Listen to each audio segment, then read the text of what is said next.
بسم اللہ الرحمن الرحیم۔ شروع اللہ تعالیٰ کے بابرکت نام سے جو بڑا مہربان اور نہایت رحم والا ہے۔ حضرت ابو ہریرہ رضی اللہ عنہ بیان کرتے ہیں،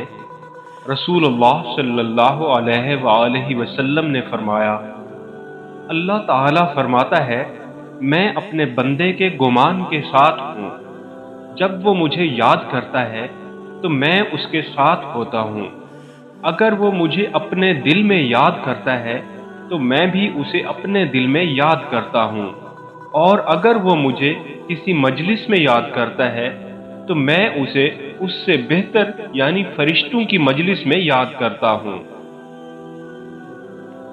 حضرت ابن عمر رضی اللہ عنہ بیان کرتے ہیں،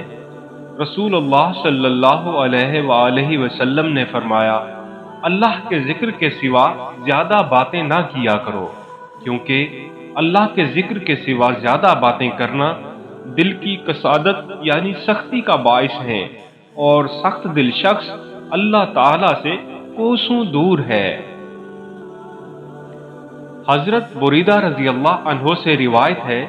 کہ رسول اللہ صلی اللہ علیہ وآلہ وسلم نے ایک آدمی کو ان الفاظ کے ساتھ دعا کرتے ہوئے سنا، اے اللہ، میں تجھ سے سوال کرتا ہوں کہ تو اللہ ہے، تیرے سوا کوئی معبود برحق نہیں، یکتا بے نیاز ہے، جس کی اولاد ہے نہ والدین اور نہ کوئی اس کا ہمسر ہے۔ تو آپ صلی اللہ علیہ وآلہ وسلم نے فرمایا، اس شخص نے اللہ سے اس کے اسم اعظم کے توسل سے دعا کی ہے۔ جب اس سے یعنی اسم اعظم کے ساتھ سوال کیا جاتا ہے